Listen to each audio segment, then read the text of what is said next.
So we are supported with the YouTube. So we generally invite limited participants to this. YouTube and And Facebook. We'll go live both YouTube and Facebook to the world. okay, Now we are Facebook live, just connecting YouTube. okay.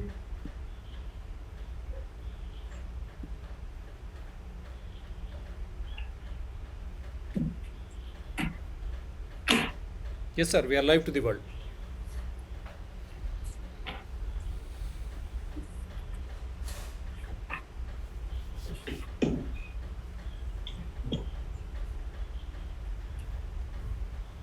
Yeah.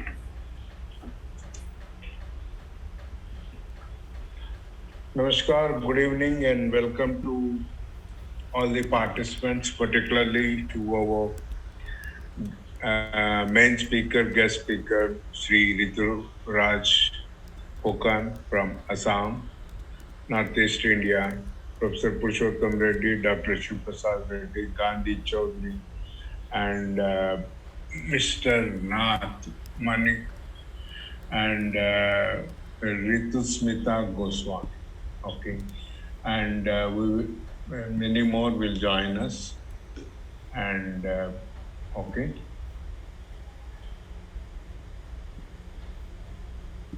without taking much time, I would like to introduce today's speaker, Mr. Rituraj from Assam.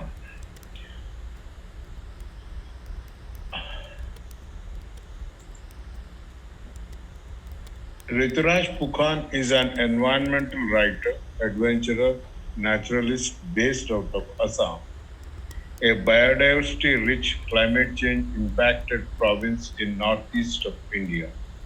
He is the founder of the Indigenous Peoples Climate Justice Forum and also serves as the Vice President of the US-based Grassroots Coalition for Environmental and Economic Justice. He is a member of the International Union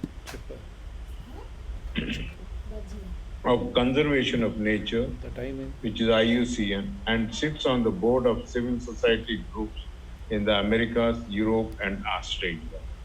Rituraj has personally experienced the impacts of climate change in the polar frontiers of the Arctic and Antarctic in the Himalayas and across India. Having worked extensively at the grassroots, he says water is the local issue of global climate change for people and for biodiversity. He is driven by concerns over glacial loss in the water towers of Asia and is currently working on an initiative to mobilize civil society action in the countries of the Himalayan region. As the national coordinator of biodiversity for the Climate Reality Project, uh, Chief Operating Officer of Walk for Water, and Secretary General of Green God Nature Organization, he facilitates awareness and action on the three W's: warming, water, and wildlife, working with all stakeholders, including indigenous communities, students, civil society, business, and media for a positive social impact. Rituraj was personally trained as a climate reality leader by Nobel laureate Al Gore and was featured in the former US Vice President's 2017 book, An Inconvenient Sequel, Truth to Power.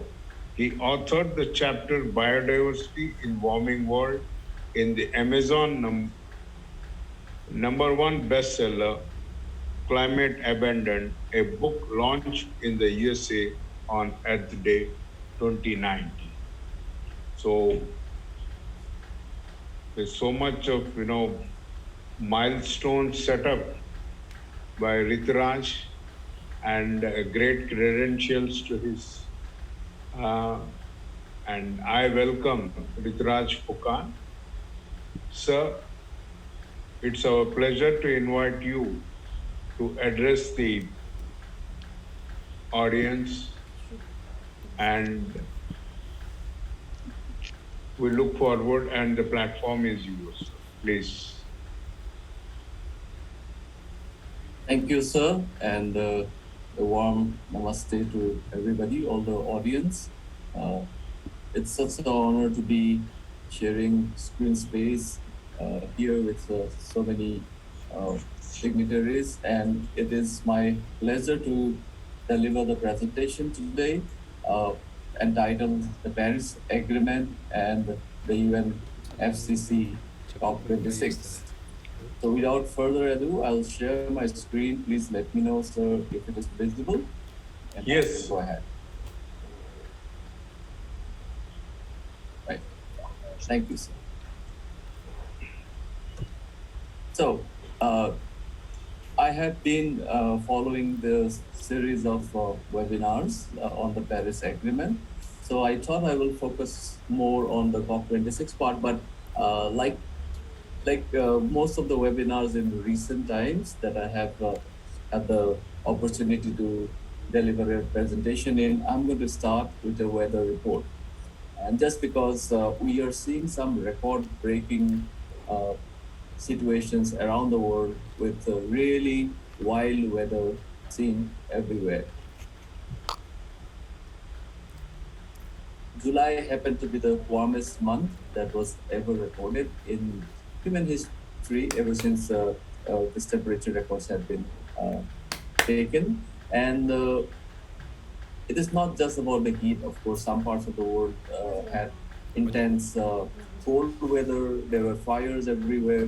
And if you look at the kind of anomalies that some places had to undergo, it is really astonishing. Some areas of Europe and North Africa and even parts of Asia uh, suffered abnormally different temperatures during the month of July with high uh, record-breaking heat. And then just the next month, you had record low temperatures. If you look at the map here, some parts really went from literally from 5 degrees Celsius above normal to minus 5 degree below normal within this 1 month span. But this gets even more interesting if you look at what happened last month in some parts of Europe, especially countries like Hungary, Slovenia, Austria, which suffered a range of temperatures exceeding over 20 degrees Celsius in just 3 days. So some of them went from above 20 degrees Celsius on 14th August to minus 4 or 5 degrees Celsius just 3 days later.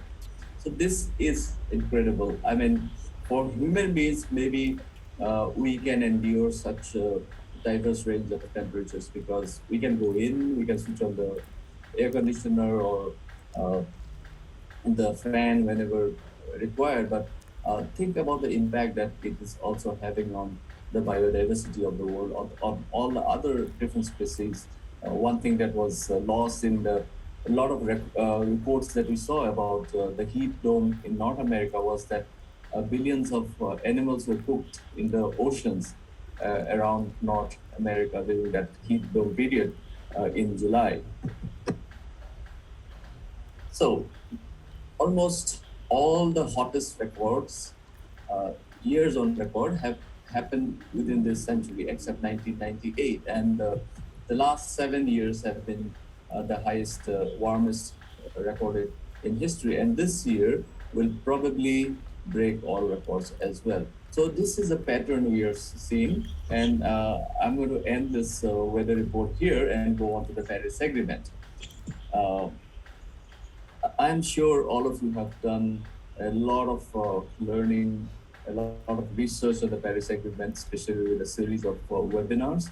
I think it is very important that we know where we are heading with the COP26 emerging as perhaps the last chance for humanity, for mankind to ensure well-being for our future generations.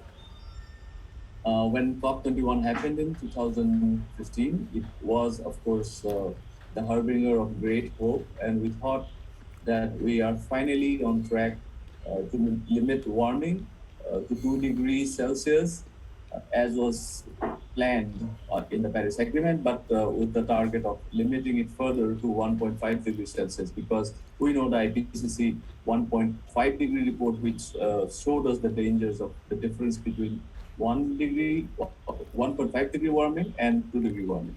Uh, of course, all the countries put up their own plans called nationally determined uh, contributions, including India.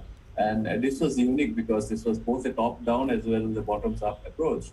And no matter how big or small the country was, everybody agreed, and then everybody were free to chart their own pathway on how to achieve these targets.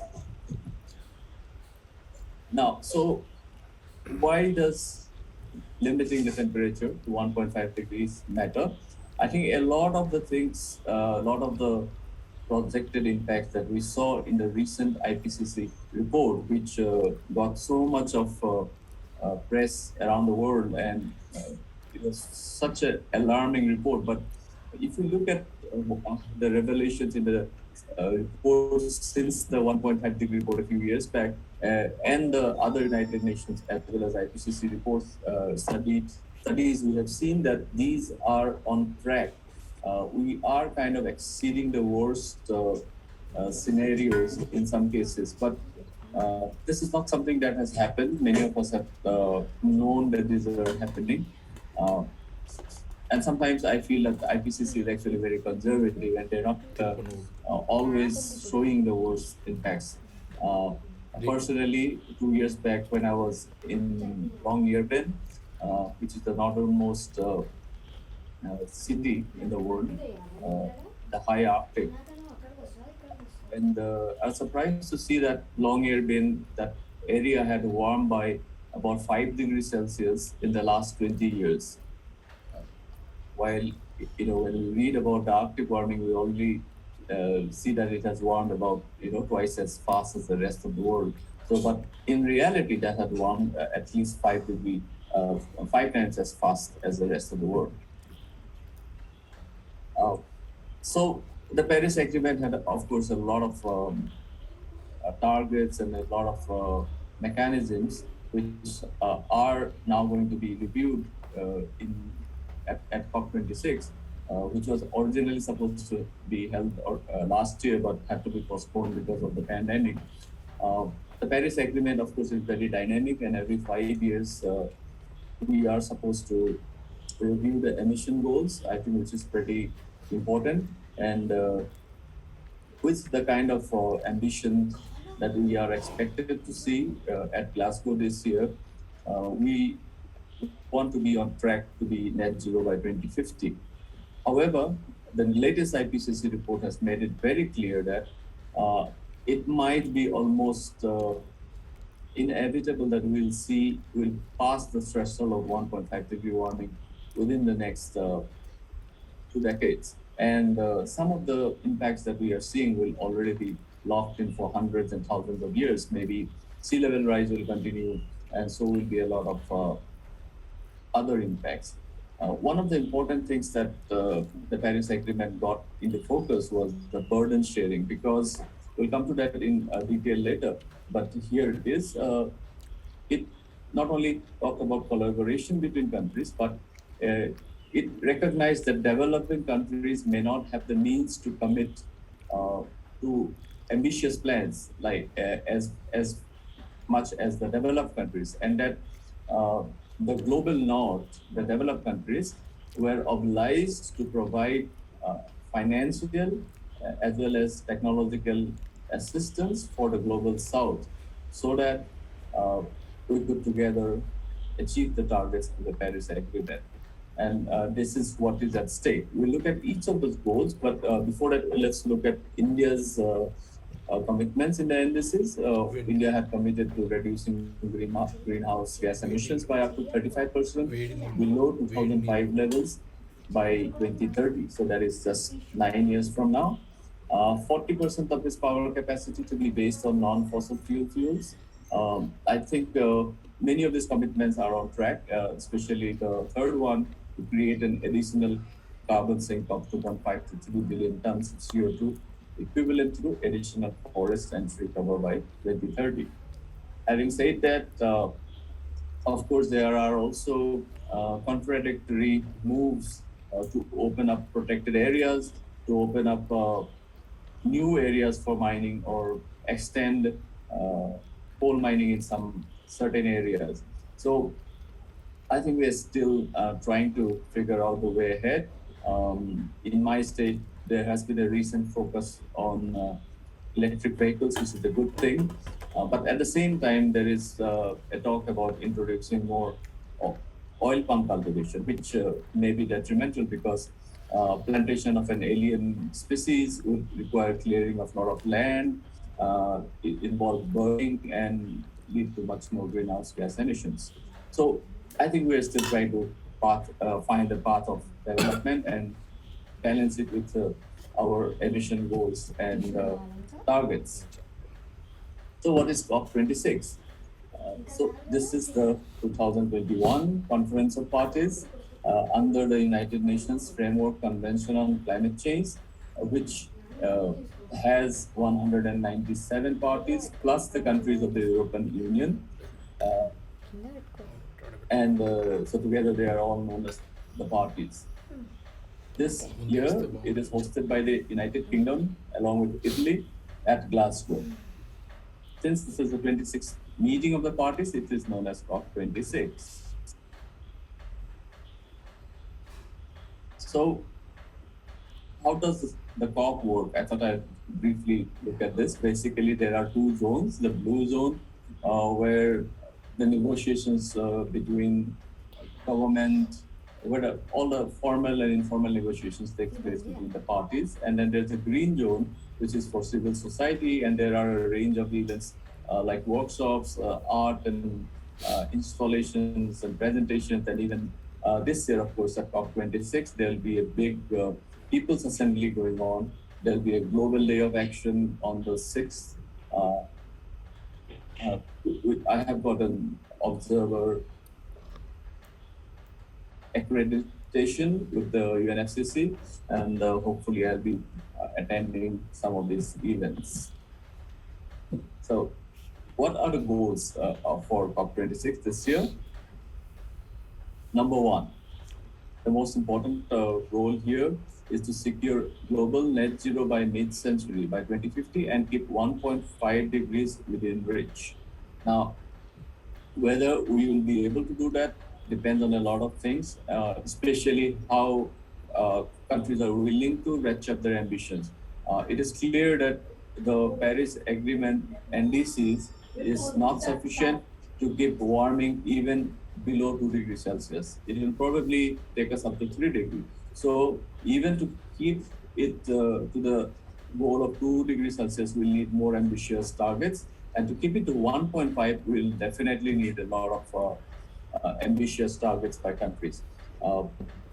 So this is in detail. Now, as part of the Paris Agreement, every country agreed to communicate or update their emissions reduction targets every 5 years. It was supposed to be done last year, but because of COVID and the postponement of COP26, it is this year. So we have already lost 1 year, a vital 1 year in negotiations, in the window in which we need to take action. So the negotiations really have to take off this year so that there can be definite action.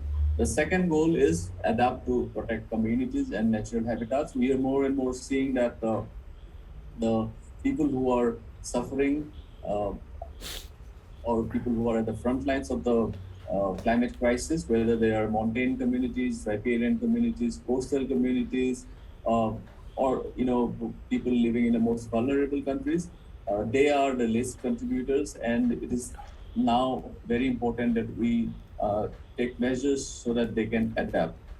And some of the things that are being looked at, especially at this COP, is natural solutions, how to protect and restore ecosystems.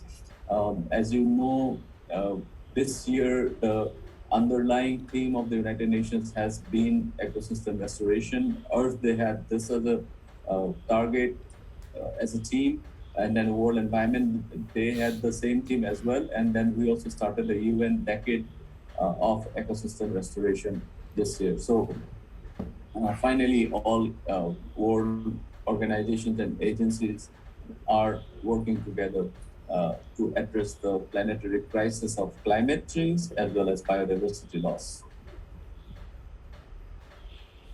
So even as we work tirelessly to reduce emissions, further change is inevitable, as the IPCC report has shown that some of the changes will continue for hundreds of years, and some others, like sea level rise, might continue for hundreds and thousands of years, even if we were to stop warming. That means we need to start planning for adaptations already, and people who are losing their lives or livelihoods have to be protected. They have to be given the support so that these communities can somehow adapt to these changes. The third goal is mobilize finance. So to deliver all the other goals, especially the first two, we'll need a lot of money. Especially the developed countries have already have committed 100 billion US dollars in climate finance every year. By last year, it did not happen.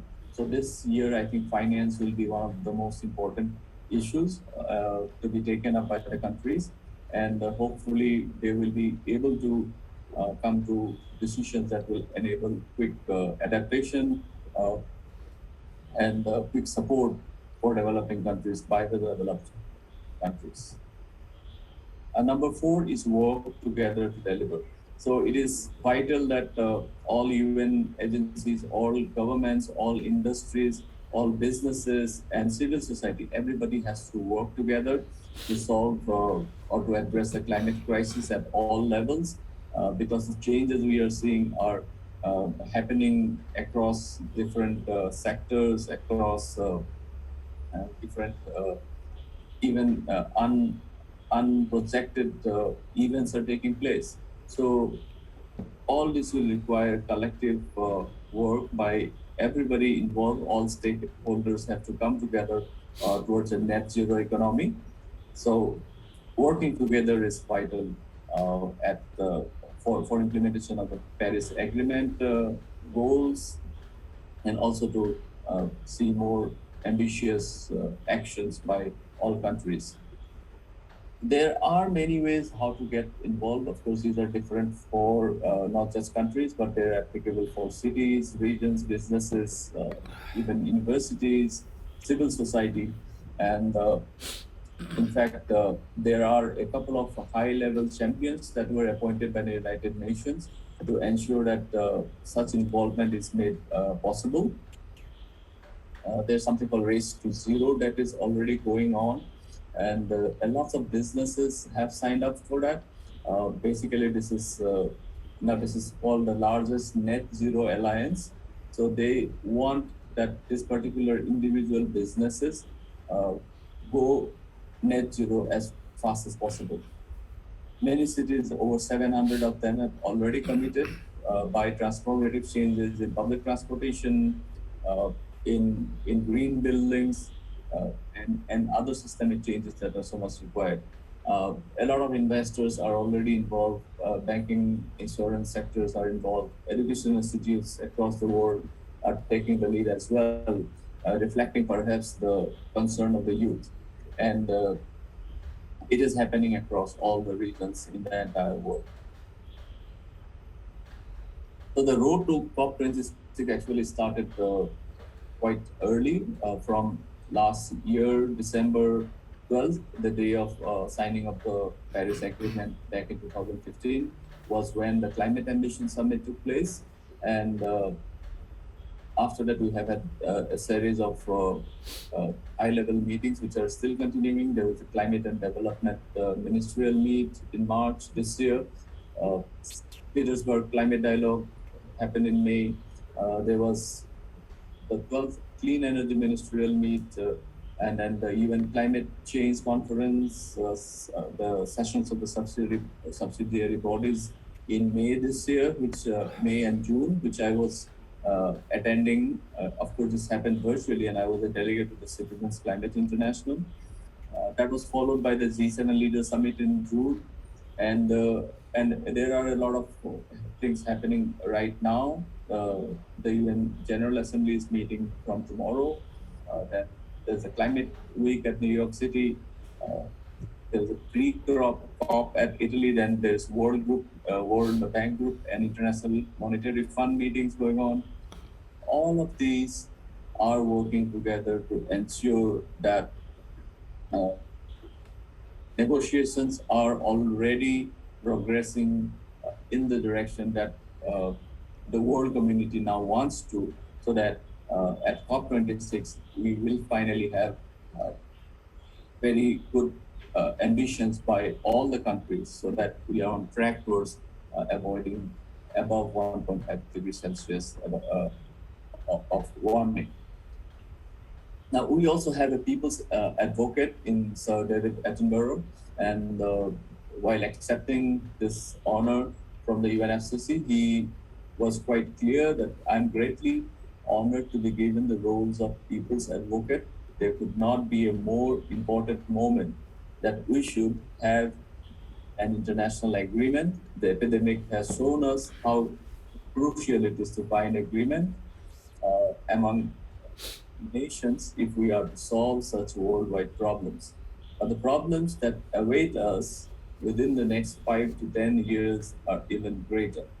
It is crucial that these meetings in Glasgow, COP26, have success, and that at last the nations will come together to solve the crippling problems that the world now faces. Uh, so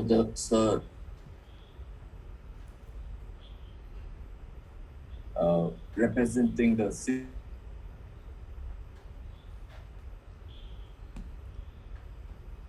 to participating already. I had an interview with BBC and then another with the Guardian published, and with some other organizations, civil society as well. The COP26 network, who is coordinating civil society action from around the world, uh, is something that I work with. But you can just follow COP26 on Twitter and Instagram to see how you can get involved. There is this website called Together for Our Planet, which is wonderful for all of us to get involved. There are special uh, resources for schools, and there are campaigns that one could get involved in. So I welcome everybody to have a look at this website and also the COP26 website and see how you can get involved. Because I think it is very important that we make our world leaders know that the world is watching, the people of the world are watching about what the actions are agreed upon at COP26. In the 2015 Paris Agreement, every nation in the world agreed to work together to achieve net zero greenhouse gas emissions by mid-century. I think that was the most important part of the Paris Agreement. But COP26 will determine how to make it happen, or if we can make it happen. Because without the support of the global north, developing countries, or the so-called global south, will not be able to raise up their ambitions, not be able to uh, invest in new technologies that will ensure that net zero is possible within the next decade or so. Uh, because we really have hardly more than 10 years to ensure that these transformative changes that are required to stop the climate, to arrest the climate and biological crisis that the world now faces. I'm going to end with this last slide. And sometimes we tend to think that we are going to save the planet, but I think we must remember that it is the human race. We are only trying to save ourselves. We are trying to make this a better world for our future generations. The earth will always be there. Uh, it can look after itself. There may be sea level rise, there may be warmer temperatures, but the there will be life in some form on Earth, but whether humans can survive climate change will depend on how we act together at COP26 in November. Thank you very much. Thank you so much, Rituraj. You could bring out several issues, and particularly, you know, what is proposed to happen in COP26. That is most important, and the kind of agreements the all countries made and progress. Unfortunately, because of the COVID, one thing is things have bettered as far as pollution is concerned. But at the same time, a lot of information was not available during this period. I don't know why. So thank you so much once again, and once again, I thank you for readily accepting to deliver the talk and give the information to us. And now the floor is for open interaction. Okay, thank you. And Professor Purushotham Reddy, we have P.S. Reddy Akhil Jha from Madhubani, Bihar originally, and we have Karunakar Reddy. Yes, sir. The floor is for you. I would request P.S. Reddy first to initiate the discussion. Okay. And after that, we have Karunakar Reddy, who is also very bright and done a lot of work. Yeah, please. So then our youngsters can join. I'll speak towards the end. Okay.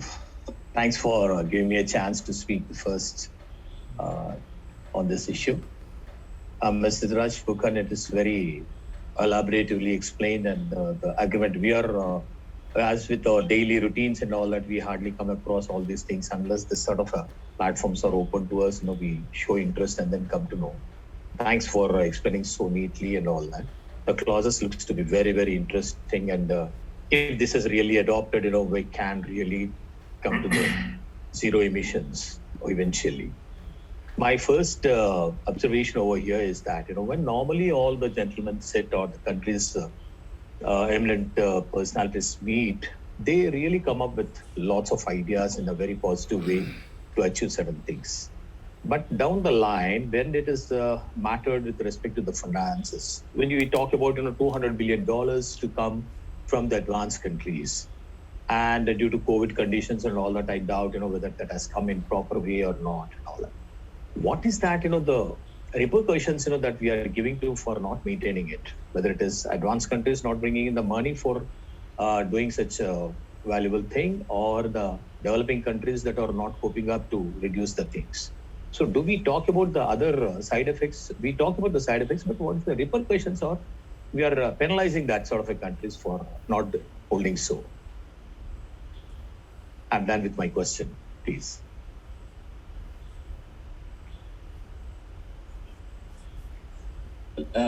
The issue of finance is still critical, and 2021 is the year that the nations, the parties have to really agree on the fine print. Who is going to contribute how much, and who are the countries which need the most support, or which are the regions that needs to be looked into. But I think if there is any breakthrough in the issue of finance, I think they're keeping it very close to their hearts. It is not yet revealed. I guess in my, somehow in my heart, I feel that we are going to see good news as regards climate finance. I think that's going to be the big breakthrough at COP26.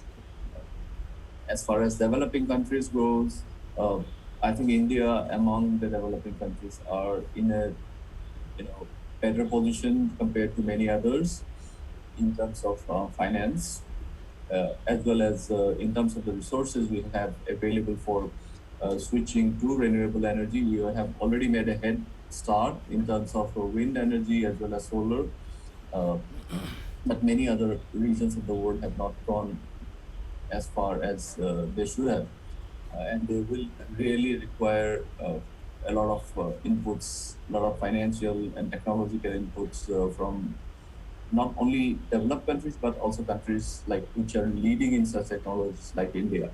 Uh, so yeah, so there are a lot of areas to be, I think, agreed upon by world leaders at the negotiations. Thank you, Rituraj. Thank you. Thank you. And Mr. Karnakar Reddy.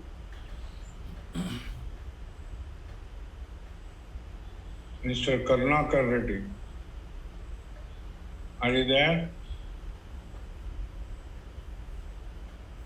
Okay.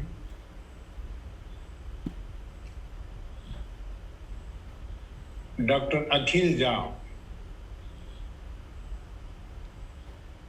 Dr. Akhil Jha, you have anything to discuss? No, I would just like to thank the speaker, Rituraj Phukhan. So we had somebody through quite a few things that we need to be aware of. So I'm slowly getting interested into this. So just building my knowledge base in this. So nothing to ask, sir. Okay, thank you so much. Nice that you are participating. Akhil Jha is a good English teacher and comes from Madhubani, Bihar, presently settled in Hyderabad. And we are trying to rope in with many academicians to get into climate change issues because they have the direct contact with the student community. That's what we do. Yeah. Mr. Karnakar Reddy, there is one gentleman, Galaxy JB. Please identify yourself. Galaxy. Sir, good evening. Good evening, sir. This is Raj Reddy, Director, National Academy of Construction. Oh. So, how are you, sir? I am fine, sir. I am fine. Anything. Good. I've been, listening to the speaker today, and he's excellently presented the content. And this is the hour of the earth is burning. The people are dying. The waters are rising. The ice is melting. So it is a do or die situation. Now there is nowhere to go. So we have to enlighten the people, those who are in the diplomatic roles or leaders of the world need to wake up and do act now. Otherwise, there won't be any civilization on the earth. Thank you very much, sir. Thank you. Mr. Rituraj, Dr. Raj Reddy is the director for Center for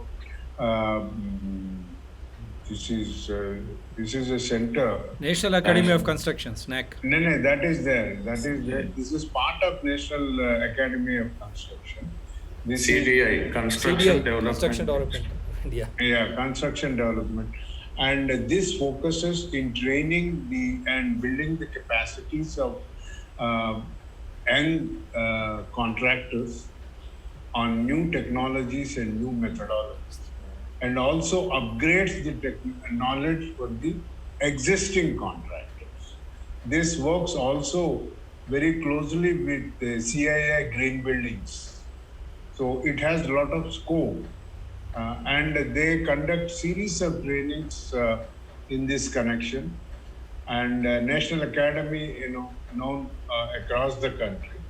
And this institution is very unique, where the contractors are trained in the new technologies and approaches, and that is what we are trying to build some kind of a synergy between the institutions across the country, because most of these things, they get locked up with the highly specialized institutions. Thank you, Dr. Raj Reddy. And Karnakar Reddy, are you there? Karnakar Reddy. I had a message from Mr. Karnakar Reddy. He's Yes. driving. He's driving. So Okay, okay, okay. and in the poor area of poor network. By the way, I am well connected with Mr. Karnakar Reddy because we work together with Walk for Water and the Green India Challenge. Okay, okay. And I've been to Hyderabad as his guest many times, as he has been to Assam as well.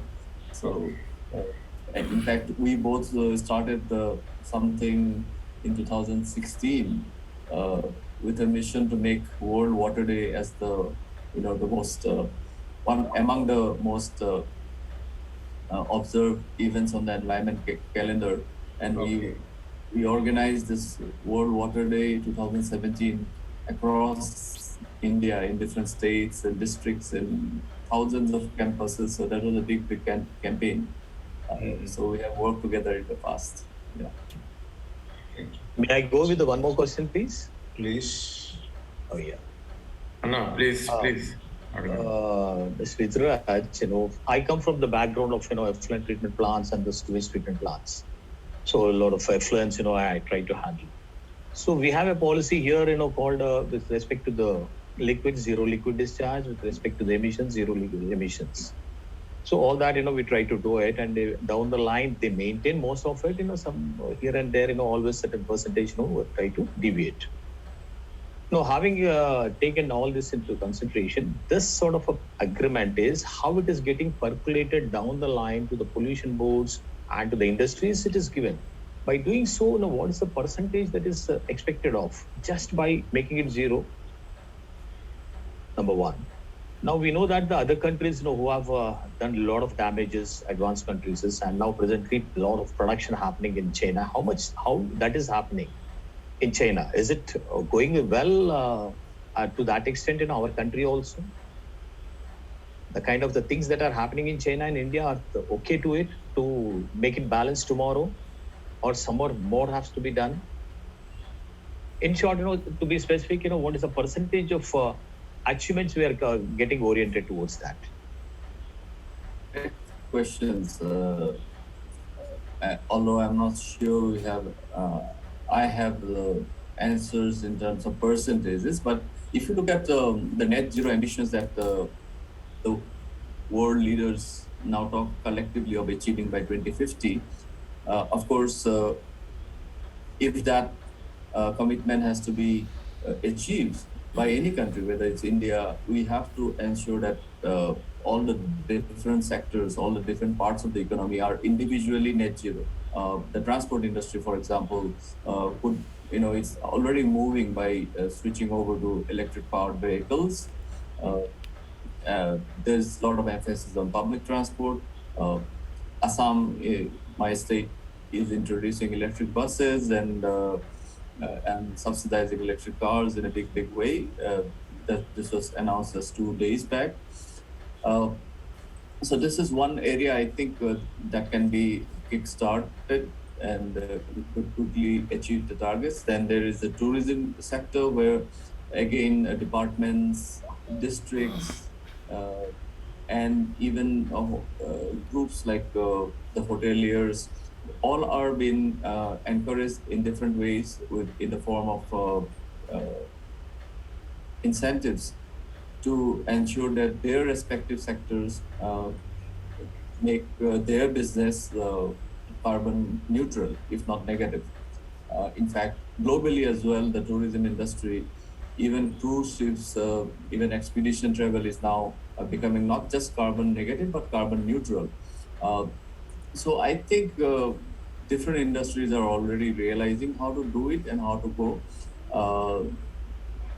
change over their respective industries. And there is also something called the carbon pricing and dividend or climate income policy, where basically polluters pay. That is the concept that is been followed. Canada has already implemented a carbon pricing policy successfully. Many countries in Africa are now talking about a climate income, where you actually put a price on carbon at source and use that money to give it back in the form of cash incentives to individuals and irrespective of their level of incomes or their per capita emissions. So that is another way of trying to balance things. And as far as China and other countries who are ambitiously following their development aspirations, we must remember that I think even countries like China and, for example, India as well, are increasingly looking at the mix of energy sources. So it is not just coal. Although India is also pushing for coal, we are also increasing wind and solar exponentially. China itself is a big leader in renewable energy.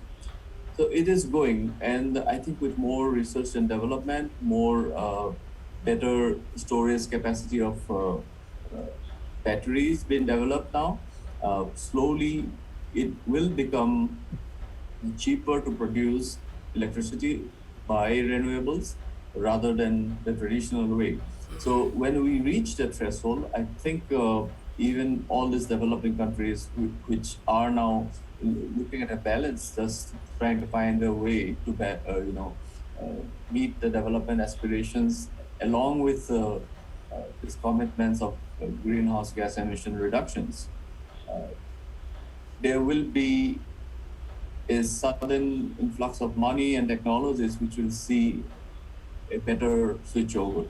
And I think that has to happen within the next 2-3 years at the most in order to achieve the targets that we want to achieve by 2030 and definitely by 2050. I want to share here this thing that, as far as water is concerned, we could able to find some technology like RO system for drinking water. When there is a shortage and all that, we could convert the desalination and then bring out the water. But whereas the air, we don't have any substitution. The atmosphere you cannot create because the abundance of the sea water is available, and that could be able to substitute the water production by desalination process. Whereas for atmosphere, if it is polluted and all that, there is no other way but we have to bear with it if it is not addressed properly. Just I wanted to share this point. I think in the case of air, I think nature has provided us the best technology in the form of a tree, and the trees not only take out carbon dioxide, but also it absorbs a lot of the pollutants from the atmosphere. So tree plantation on a larger scale and also protection of existing forests is a critical part that has been recognized in the Paris Agreement, as well as the ongoing or the IUCN Congress that just ended, and the upcoming Biodiversity Congress, as well as other global events, which are all focused on finding nature-based solutions to most of this planetary crisis. So thank you, P.S. Reddy. Thank you. Thank you. And Mr. Richard. Mr. Richard, are you there?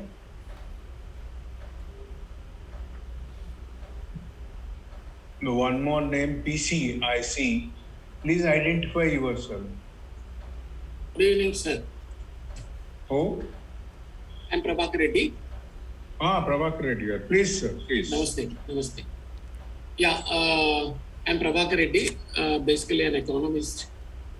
Sorry to say that I joined in between. I could hear a complete presentation by Rituraj, but it's really interesting. But I would like to raise a couple of issues which are very simple in nature, but we have been talking about carbon pricing, which is very interesting. But while talking about carbon pricing, can we introduce and see that we can gain carbon credits by individuals and institutions? That would be an important area where we can really explore the possibility. Number two, which is again important, how do we really involve the civil society organizations which can really make a big change in our movement towards cleaner environment and other things? Therefore, how best we can really involve the CSOs? Of course, there are some CSOs which have been working at a national level. So That's one thing. And third thing is that, what do we really expect from COP26 as a layman? Apart from climate finance, what are the other expectations that one can have from COP26? And my focus will be on how do we really involve the CSOs in a big way from Kanyakumari to Kashmir, so that it will become a movement and we can represent the issues, and that would certainly result in awareness generation and so on. Thank you. Yeah, a system of carbon rating already exists in some countries, and I think all the different countries have to find out their own system which works best. But if there is a country-wide acceptance of a carbon pricing system, there is something called the border carbon adjustments to ensure, as the economists will agree, to ensure that there is economic parity between countries which have adopted carbon pricing and countries which do not. So that carbon pricing, the border carbon system will also come into force. And regarding what we are doing, what we are expecting as civil societies from COP26, I think the most important part is climate justice. As we have said earlier during my presentation, many of the communities, mountain communities, riparian communities, coastal communities, people who are facing the water crisis, many of these are indigenous peoples and local communities who are actually looking after nearly 70% of this protected area. So they are also vital, or they are also key to containing the biodiversity loss, and they are also key to restoring the degraded landscapes that we want to. And basically addressing the climate and ecological crisis without the indigenous people, it is increasingly understood, it is almost impossible. So it is imperative that we talk about climate justice for these affected people. And that is what civil society will be mostly, I think, focusing on. And that is the issue that has already been talked about, how people who are the worst affected by the climate crisis are not able to travel to COP26 because of, number one, unavailability of vaccines to many places. And then we have the travel restrictions where certain countries would need to quarantine. They not only have to make their own travel arrangements to COP26, but also pay for their own quarantine. However, after the Climate Action Network, which is a global group of 1,500 civil society organizations, which is older than the IPCC, they came out with a rider a few days back saying that COP26 should be postponed because it is not going to be giving equal opportunities to the worst affected people. And after that, the UK government has made some changes, and they're saying now that anybody who has to quarantine will be provided with the hotel for expenses and all on behalf of the organizers. So similarly, climate activists are trying to make it more equitable. They are trying to ensure equity in all the decision-making process, whether it's the blue zone or the green zone, so that there is maximum participation, especially from indigenous communities and local people from around the world who are able to come there and address the most critical issues of help in adaptation, as well as in recovery from these impacts which are already seeing loss of lives and livelihoods across the world. Thank you, Mr. Rituraj, and I now welcome Professor Purushotham Reddy to interact. Yeah, thank you, Subba garu. Mr. Rituraj, you have done a great job. You made it easy for us to understand, but I need a few clarifications from you. Right now, what is the increase in temperature because we are trying to limit it for 1.5. But right now, I think it is already 1.15 or what? It is, What is the around increase? 1.3. 1 point? Is it 1.3 or 1.13? It is 1.3 in most areas. It's 1.3 across the Himalayas in the polar regions, but on a global scale, it is about 1 degree Celsius. That's what we hear. No, it crossed 1 degree long back. So it's about 1.13, they say. Yeah, so yeah, about that much. Yes. But And with 1.1 registered increase of 1.13, already we have 7 of the hottest years, as you yourself have rightly pointed out. If this is the outcome for 1.13, why should we wait for 1.5? In fact, the target is they are aiming for 2 degrees, trying to keep 2 degrees, but they may strive for 1.5. Does it not look foolish? Are we compromising on the global security? absolutely, sir. I think. No, what is the logic? When we know with 1.13, the kind of devastation that is manifesting, and you have very wonderfully explained that the sea level, once it rises, it's not going to go back to its normal. The rise will continue for centuries to come. If that is the case, and so many other things in the Himalayan ecosystem, right now, United Nations, which is focusing, I appreciate UN, no doubt, but one of the biggest lapses is, why is the UN silent on the global commons? So far, United Nations does not have an action plan with regards to the North Pole, South Pole, Amazon. Amazon is not in one country. It is again in quite a few countries. Himalayas are not in one country. So we can't put the blame on a single country for the protection of, or the responsibility of protecting Himalayas. So in such a situation, I have been a great supporter of UN and very, very appreciative of the wonderful ride from Stockholm to Paris. And I'm with Subba. We are all trying to sensitize India on COP26. All that is fine. But why is United Nations silent on the things it should have been doing by now? 1.13, with 1.13 increase, there is so much of devastation. Should humanity wait for 1.5? Can it be a goal? Are we Homo sapiens? We are supposed to be intelligent. What are we doing? I think all of us are writing our obituary. At COP26, they'll be writing the obituary for Homo sapiens. So what should individual countries do? Take the case of India. Now, what is the big preparedness of India, that is Bharat? And they simply, they should have organized a special session on climate change in Parliament. And outside also, you show me one university which has taken it up in a big way.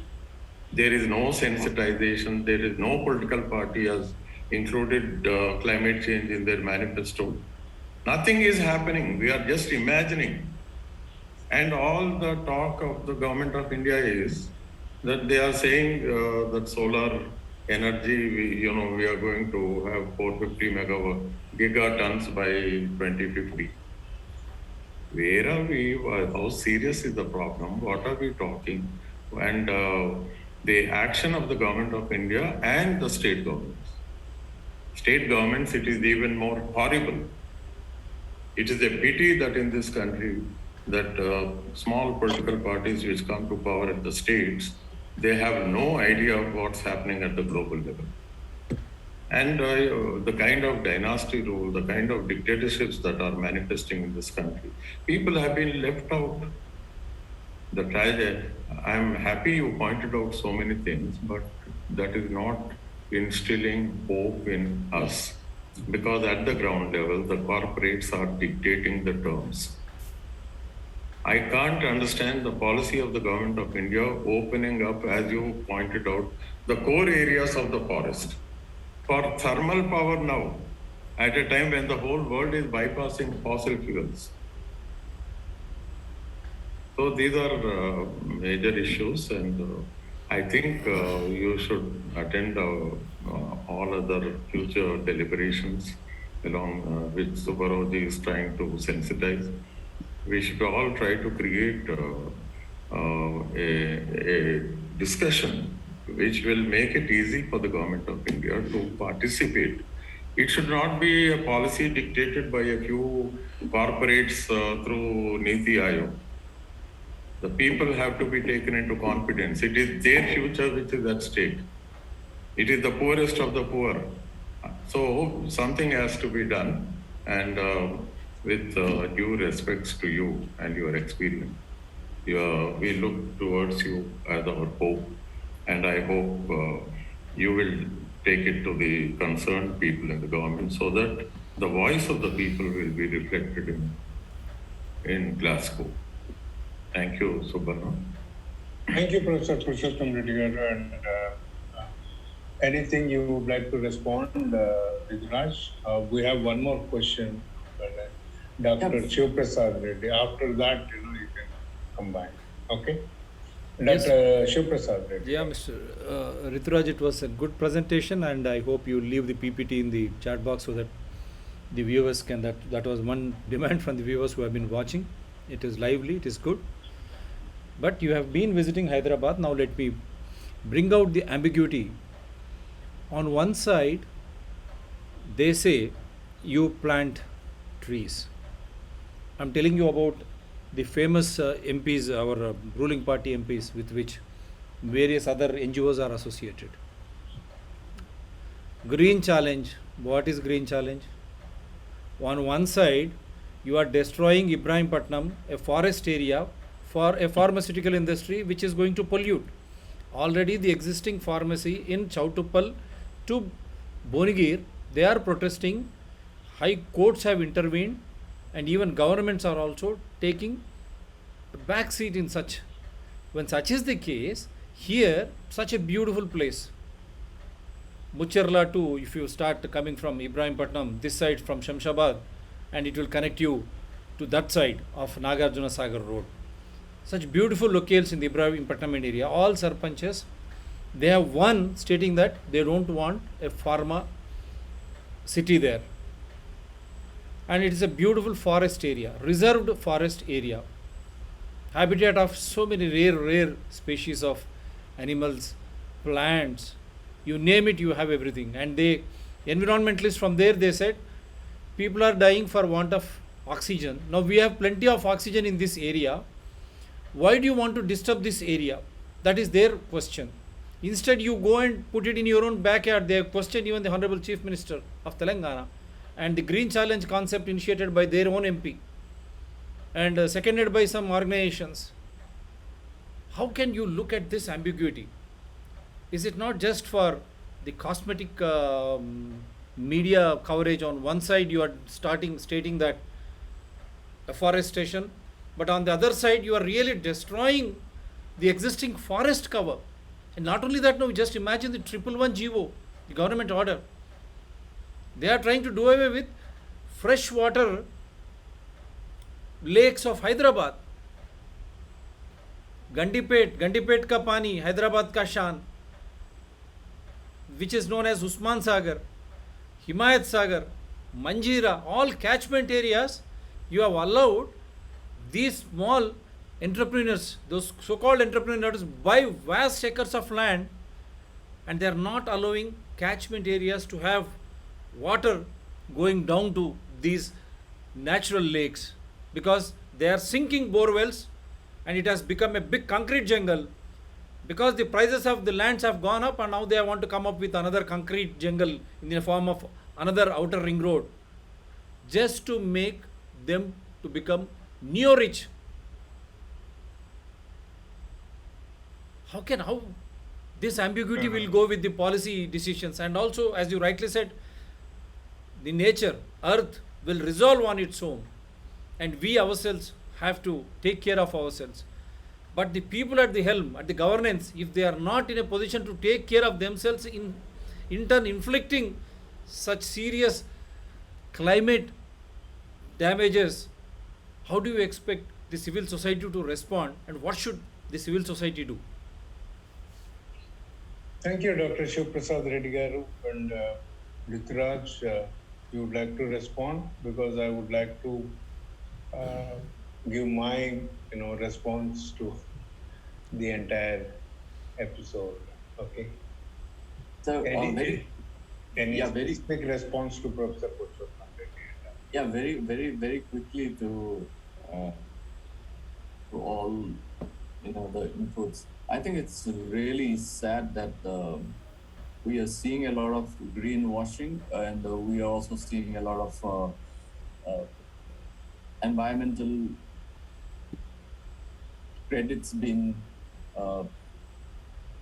worked for by the corporates, and then we are also seeing governments following contradictory policies. On the one hand, we make commitments, we make declarations regarding different goals that we intend to do, but the actions, the policies that are announced are contrary to those very stated and declared goals. I think these kind of ambiguity is the main reason why we are seeing all this damage. If you look at I just like to rest my case on this. Like, if you look at the trillions of trees that have been planted since the first World Environment Day or the first Earth Day in the 1970s, I think we would not have had a problem of climate and ecological crisis if only all those saplings that were planted were nurtured to full health. But of course, people would use that occasion to plant a tree and forget about it. A sapling will die after a few days, and that same hole will again provide for another sapling to be planted the next year or the next occasion. So I think, such type of, that is just an example of the greenwash that has been happening. Unfortunately, that has become the norm. Everybody wants to be seen doing something for the planet, but actually we have to change on a systemic level, on a societal level, as well as individually. Without that, I think we are really basically stuck, and that is the biggest issue for the planet. Thank you so much, Rituraj. And we have one response in the chat box. Galaxy M31 from Odisha. I think another airport is being proposed at Puri, and a lot of onslaught of the trees and all. Okay, these are the ambiguity and all. Sir, please identify yourself. One more person, Richard Gathika is surfaced. I request you to invite him also. Richard, yeah, I was calling her. Richard, are you there, Richard? We could see her about 5 minutes ago. Yeah, I could see, and I called her, Yeah. invited. Okay. Yeah. And Dr. Sujata. Sujata Dash, yeah, she just stepped in. I think she's the journalist from working for AVRC in Usmania University. Am I correct? Dr. Sujata, you can correct me. Dr. Sujata. Myself an advocate, and I am interested for this climate change and all. My opinion is that it is the responsibility of all citizens to protect our future generations, and by creating awareness among all citizens, by conducting seminars and all. This is first step towards it, but actually people are not aware about it. So that by conducting frequent continuous seminars only, we have to create an awareness that we should live and also we should allow our future generation to have their life, so that it is our bounden duty to conduct seminars, and that the government just now I heard Mr. Reddy that he was telling that government should not waste our forest, and wherever there is suppose there is any project are to be made, then it is to be seen that no forests are being wasted in any other place. Just like you see that in Delhi, that new Parliament Bhavan is to be constructed, but 4,000 trees were cut. In my opinion, it is the bounden duty of the government to see that if it can be shifted to any other place, so that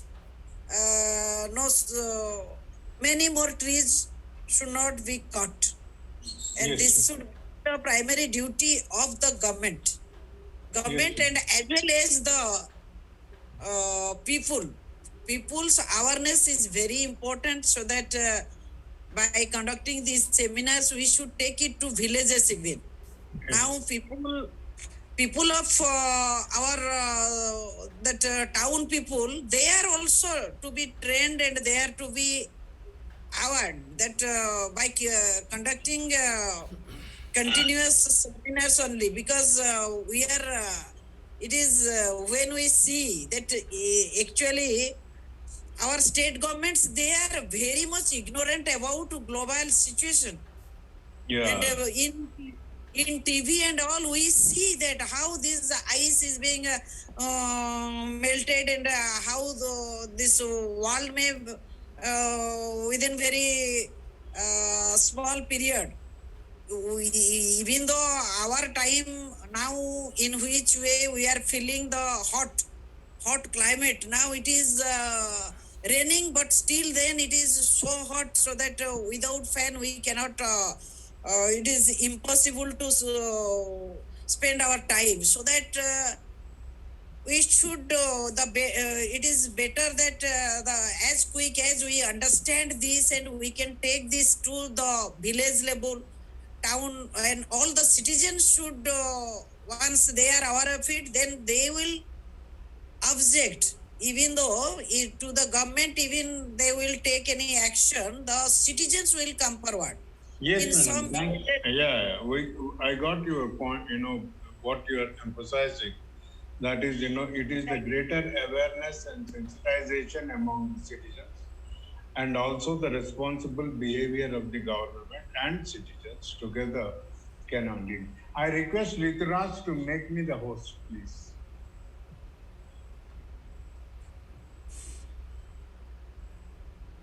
Yes, sir, I'm trying to do that. Go to my name, it's on the top. Oh, yeah. Okay, make host. Yes, sir. Thank you so much. Thank you. Thank you, Rituraj, and several questions and all. My experience since PRIPCOM and the Earth Summit, where I was a volunteer and then I was participating in the beginning of it. And most of the global, conferences, they come out, a lot of exercises go, a lot of homework goes at that. But, back home, it is restricted to Delhi. Whether it is under the leadership of P.V. Narasimha Rao in the Earth Summit, or Indira Gandhi, Indira Gandhi during that period, 1970s, Stockholm Conference and all. Seldom the information, what kind of an agreements the governments have signed at the global conferences is known to the people at the grassroots level, whether it is a town boy or a village. Unfortunately, last 2 elections, I was talking to several policy makers and aspiring great MPs and MLAs, they themselves do not know what kind of a signature, what kind of a commitment the Honorable Prime Minister made in 2015. Their own political party leaders, they don't know. That is the pathetic situation of this country. The people's representatives, they do not know what the government has agreed, committed at the global platform. And you see, we have three tiers. What I'm looking is point number one. The information doesn't reach out and percolate. My friend, I think P.S. Reddy, was raising this. Yes, it's very poor dissemination of information that what happens there. What the commitments we have. And the second part, Dr. Sujata, she was talking. You see, the whole problem is we make statements, we come out with policies, we maybe policies even, and we also come out with some kind of a national level action plan. Even before, Paris Agreement, we had a national action plan. Okay, but the thing is, government never emphasizes on mechanisms for implementation, mechanisms for monitoring, and mechanisms for evaluation. We talk, okay, Paris Agreement, Sustainable Development Agreements, all that. Once in 5 years, UN is. And Honorable Prime Minister says convergence among the ministries and among the departments. Where is the convergence? These are the gaps what we have identified last 3.5 decades. And we are trying to bring out this and reach out to the community. Today, we want to implement this. And the so-called intellectuals and the Planning Commission and Niti Aayog keep sitting in that. They simply say, okay, go for solar energy, we can achieve it. No, you can't achieve it. There are several other things. We need to look into it. Okay? We may be achieving, but we cannot ensure social justice merely through solar energy. And now, how do we percolate? You see, we have 3 governments in this country, and everywhere, any democratic country. We have the parliament, we have the state government, we have the local governments. Are local governments function in this country? Does any document translated in the vernacular language reaches to whether it is Jorhat or any other place? No? Everything is, we speak in English and we talk in English. We also do our business of governance in English. That is the whole problem. So, unless and until we address the issue of 73rd and 74th Amendment and create a mechanism to strengthen the local governments, bring local governments in climate change action plans. This is most important. And you work in biodiversity. Yes? How many village biodiversity registers have been created and established in this country? Do you have any number? We don't know. We don't have any public domain to check how many biodiversity registers are. In COP22, I think that happened in Hyderabad, I know everybody promised it. Yes? Then what happened to that? So these are many issues, and the other one is that the global conferences, the petty bargain I see is finance and the technology. Developed country versus developing countries, least developed countries, what kind of a nonsense are this? Who created the standard of developed and the standard of least developed? It is your bloody GDP. We are not talking on the natural resources. The natural resources in the Northeast region have rich bioreserves. But look at the quality of life there. Are we respecting that? We need to work several other things. These are the gaps, and what we felt for COP26 is we have plans for this 1.5 months to reach out to different, target groups, encourage the youngsters, conduct both in vernacular language, Hindi, national language, and also in English, such debates, so that we may be able to reach out. And this is the only thing, we can afford. Okay. So this is our effort. One is the finance and technology. Even in the technology, P.S. Reddy pointed out, are we using any bioremediation and biotechnology, technologies in wastewater treatment? We are still using conventional energy-based schemes. Okay. In spite of MOEF's endorsement of these bioremediation technologies, the state governments object. नहीं इसका कुछ validation है, इसका कुछ guarantee, इसका guarantee है. जो CM बैठता है या और कोई बैठता है उसका गद्दी guarantee. So we need to look into how do we integrate bioengineering in the entire process of climate change. That is most important. And you pointed out, and my friend also pointed out, the trees and the pollution. Everywhere, Vana Mahotsav, now, Haritaharam in my state and all. But I requested the taxonomists and the botanists and other, so-called landscape designers and all. Please give me the list of plants which have different abilities or capacities to absorb the carbon. We say trees. What kind of a tree? What kind of a tree survives in the industrial area where you have more emissions?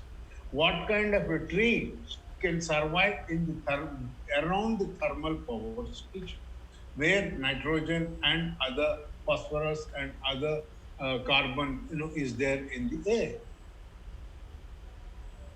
No university came out with this one report. I'm glad, you said 600 plus academic institutions are now attached to it. And one of the training institutions which I was associated till 2019 is also accredited in the climate change. People go there, party, come back. They say, we attended COP21, COP26. But are they conducting any dissemination training? Are they conducting any skill development programs? Is there any monitoring mechanism in this country? So with this kind of ambiguity, what is my concern is, yes, things are happening and people like you now participating and several others, participated earlier. But the problem is, how do we bring a change in the country and the system? That is the big challenge what I see before COP26. Asking the state governments to convene a special assembly session for COP26. And all the government of reports, I think you're also aware of, ministry has came out with this climate state action plan for climate change. Okay? Was there any debate on these reports? They hired an institution, they prepared the report, now they are in the death of MOEF office. Don't you think that these reports must be debated, discussed in the assembly? Then why we are not asking this? And my friend, Mr. Prabhakar Reddy said civil society. Civil society has more work within the country, in respective countries. Okay? So I'm looking at these things and this participation. So what I feel is how do we percolate, disseminate up to the level of local government, strengthen the local government, and bring out some kind of a public domain on village biodiversity registers and sector wise. You see, in mid 90s, it was the clean technology environment and management. Each sector was coming forward voluntarily.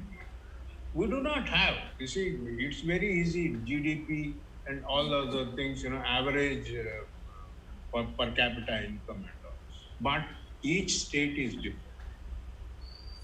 We have to publish, the country has to publish the emissions records of each state.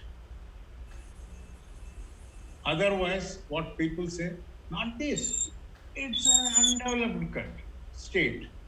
You see only forest there. Adilabad, North Telangana, it's all a forest. Then why carbon credit? Every state must come. Thank you so much. You could, bring out these dynamics in it, and we look forward to associate and work with you, on how do we bring a state level benchmarks, how do we create a sector-wise benchmark, and how do we create a progressive monitoring systems in this country. This is most important for us before we go to COP26. Okay. You see, the ambiguities like I have seen in World Ministerial Conference in 1994, you see, when there is an ambiguity, I agree on something and I do not follow it back home, then the financiers and the technology investors will also start questioning at the global platform. Is it? I think I'm correct on this. The governments which are giving us the money will question us. Yes or no? So these are several issues, and we need to take this debate to further, and many more to join us.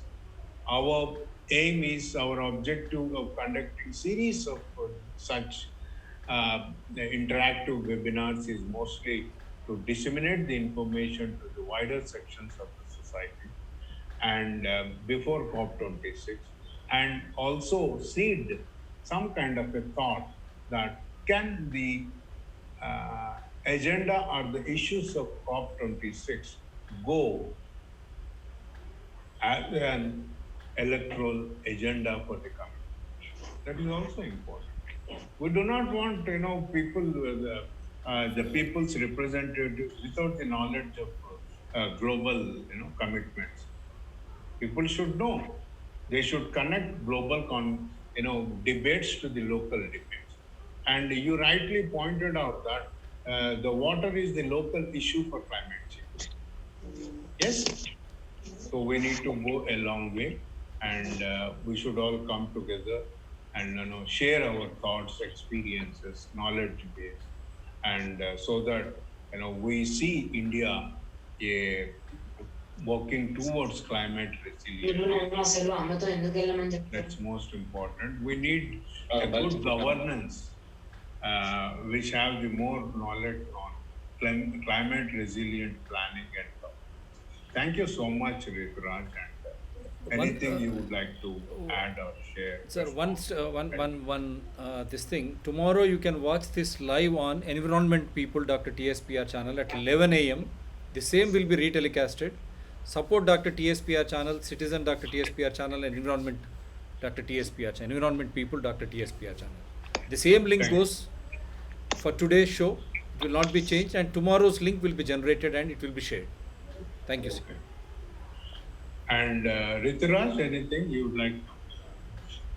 I'd like to just thank you for this wonderful session and so much of learnings from everybody, and Professor Purushotham Reddy sir, your comments about the Indian Parliament having a session on climate change is so important. And even although we had India's first ever climate change assessment report published last year, I do not think it was taken up for discussion as Dr. Subba has also pointed out. It has never been taken up for discussion by legislatures or parliaments. I think there should be definitely a joint session of parliament, and I would request all of you gentlemen here to use your, offices and influences, if possible, to start a debate and demand a joint session of Parliament on the climate crisis, if possible, before COP26. Thank you.